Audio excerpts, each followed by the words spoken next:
Shalom, berjumpa lagi dalam program Sapaan Harian GKJ Manahan Surakarta.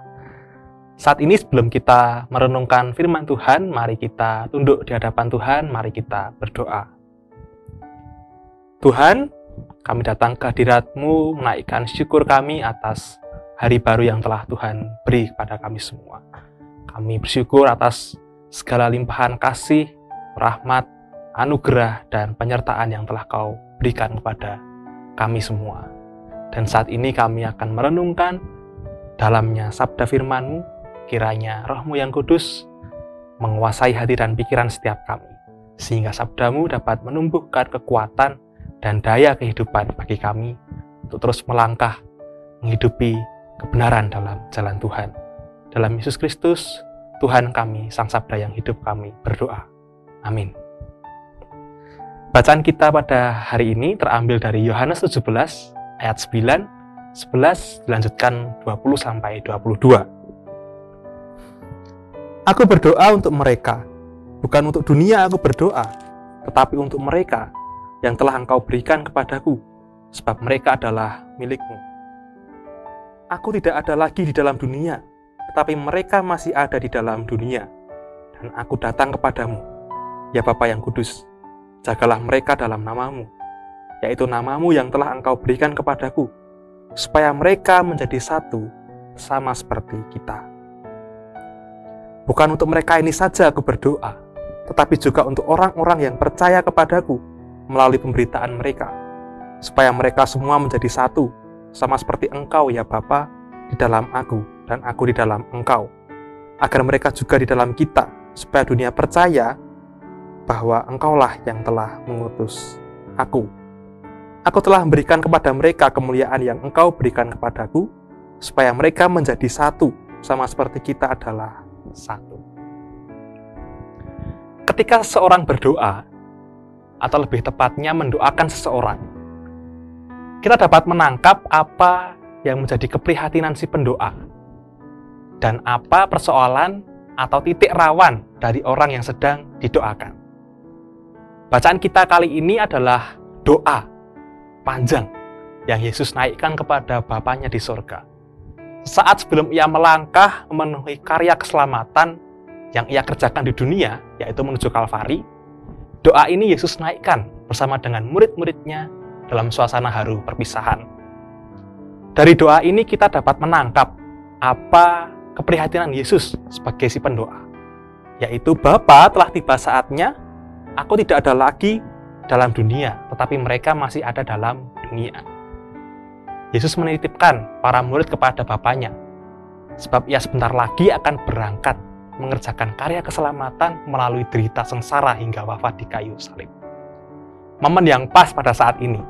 Saat ini kita sedang melangkah menuju Minggu Prapaskah kelima, minggu yang juga disebut sebagai Minggu Sengsara dan atau Minggu Palem.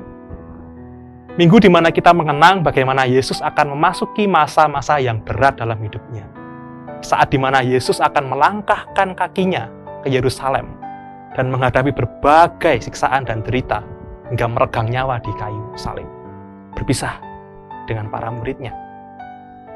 Dalam doa ini kita dapat menangkap apa titik rawan dari orang yang sedang didoakan, yaitu siapa? Yaitu para murid Yesus. Jagalah mereka, supaya mereka menjadi satu. Ucapan ini diulang beberapa kali oleh Yesus dalam doanya. Sungguh jarang Yesus mengulang pokok yang sama dalam pengajaran atau doanya. Ketika ia mengulangi pokok doanya sampai beberapa kali, terhitung banyak 3 kali dalam perikop ini. Tentu ini menjadi hal serius yang patut kita cermati dan perhatikan. Yesus mengulangi pokok doanya. Aku berdoa supaya mereka menjadi satu. Pengulangan itu menunjukkan keprihatinan Yesus, pun menunjukkan titik rawan dari murid-muridnya. Mereka rawan untuk tidak menjadi satu. Agaknya Yesus mengetahui bahwa ketidakbersatuan atau ketidaksehatian adalah justru titik rawan para murid. Inilah judul kita, titik rawan murid-murid Yesus. Titik rawan itu sudah tercium oleh Yesus pada suatu petang dalam perjalanan ke Kapernaum. Di situ ke-12 murid bertikai tentang siapa yang terbesar di antara mereka. Tak lama kemudian muncul lagi pertikaian yang lain ketika 2 orang di antara mereka meminta untuk duduk di sebelah Yesus.